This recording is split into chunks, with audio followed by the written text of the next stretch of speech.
بتحكي صاحبة القصة وبتقول: فبقيت بشوفه يوم أو يومين بالكتير أوي في الأسبوع، وباقي الأسبوع يا إما بيكون عند مراته التانية، يا إما بيبقى مسافر في شغله في المحافظة التانية.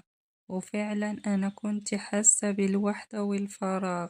وفي مرة كان صاحب ابني بايت عندنا، وكانوا سهرانين يذاكروا هو وابني، لكن ابني كان داخل عليه دور برد وكان تعبان شوية، دخل ينام.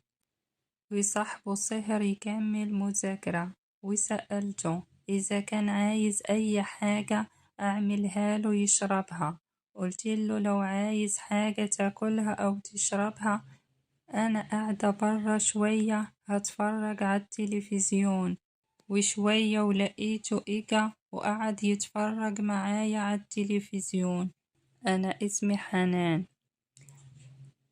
أنا اسمي سمر، وعمري حاليا 40 سنة.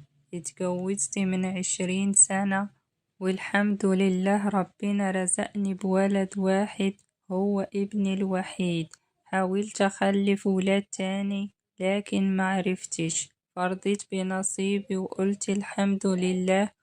وابني بقى كل حاجة في حياتي. وأول لما اتجوزت كان نفسي يبقى عندي ولاد كتير، لكن أنا حملت في ابني الأول لما اتجوزت. وبعد ما خلفت رحت لدكاترة كتير قوي عشان أحمل تاني، وكلهم قالولي إني ما عنديش أي حاجة تمنع الحمل، لكن لسه النصيب مجاش، يعني لسه ربنا مرضش. أنا جوزي تاجر كبير وغني الحمد لله، وشغله وتجارته ماشيين كويس أوي، والحمد لله احنا عايشين في مستوى مادي كويس. وجوزي أكبر مني ب6 سنين.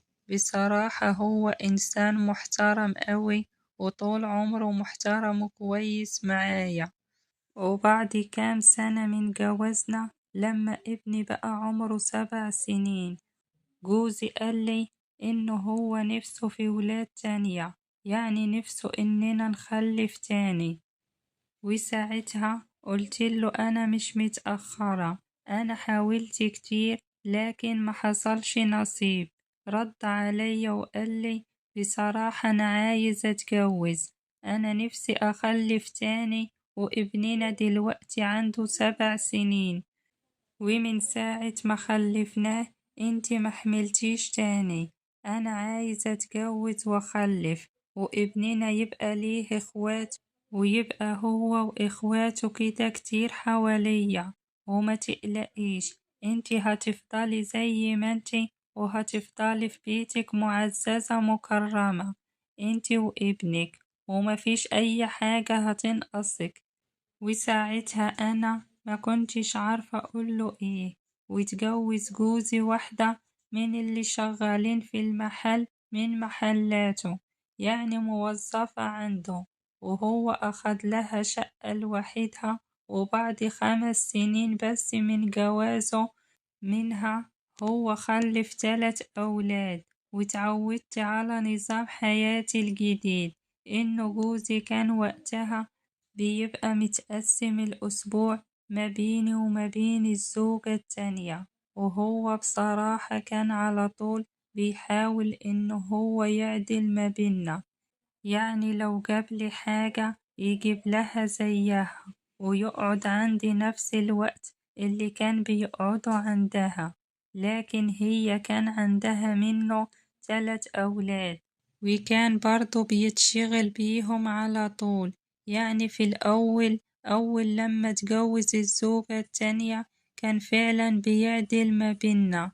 وبصراحة هي أصغر وأحلى مني، وكان على طول مشغول بولاده ال3 اللي خلفهم منها، وأنا ركزت في تربية ابني وفي تعليمه لحد ما كبر وبقى عمره 18 سنة ودخل الجامعة. وفي الجامعة اتعرف على واحد زميله وكان معاه في نفس الكلية. ابني كان متفوق جدا والحمد لله، وطول عمره كان بيطلع من الأوائل، ودخل كلية هندسة، ودي كلية مذاكرتها كتير قوي. وكان كتير قوي صاحب ابني بيجي عندنا البيت عشان يذاكر معاه، وكانوا بيسهروا ويذاكروا هما الاتنين لحد يعني وقت متأخر. وساعات كتير ابني كان بيقول لصاحبه بدل ما تروح في وقت متأخر كده، خليك بايت عندي وخلاص. وبقى صاحب ابني كتير قوي بيبات عندنا، وطبعا أنا كنت بعامله كأنه ابني بالظبط. وبقى حاجة عادية جدا إنه صاحب ابني يفضل قاعد عندنا كام يوم بايت، يعني عندنا كام يوم لو هو وابني عندهم مذاكرة كتير، وبقيت أنا وهو بنتكلم مع بعض كتير، وممكن كمان نتغدى ونتعشى أنا وهو وابني مع بعض. وساعات ابني كان بيبقى نايم، أو يعني ممكن ينزل يشتري حاجة ويبقى سايب صاحبه في البيت، وهو كان بيعتبر صاحبه كأنه أخوه. أما بالنسبة لجوزي فكان أول لما اتجوز مراته التانية بيقعد عندها 3 أيام، وبيقعد عندي 3 أيام. لكن بعد كده هو توسع في شغله، يعني الحمد لله التجارة كبرت والفلوس زادت، وبقى عنده محلات في محافظات تانية، وكان بيسافر كتير للمحافظات التانية دي عشان يتابع شغله هناك. فبقيت بشوفه يوم أو يومين بالكتير قوي في الأسبوع، وباقي الأسبوع هو يا إما عند مراته التانية، يا إما بيبقى مسافر في شغله في المحافظة التانية. وفعلا أنا كنت حاسة بالوحدة والفراغ. وفي مرة كان صاحب ابني بايت عندنا، وكانوا سهرانين يذاكروا هو وابني، لكن ابني كان داخل عليه دور برد وكان تعبان شوية ودخل ينام. صاحبه سهر يكمل مذاكرة، وأنا سألته إذا كان عايز شاي أو أي حاجة أعملها له يشربها، وقلت له أنا قاعدة برا شوية هتفرج على التلفزيون وبعدين هدخل أنام، فلو عايز حاجة أعملها لك قبل ما أنام.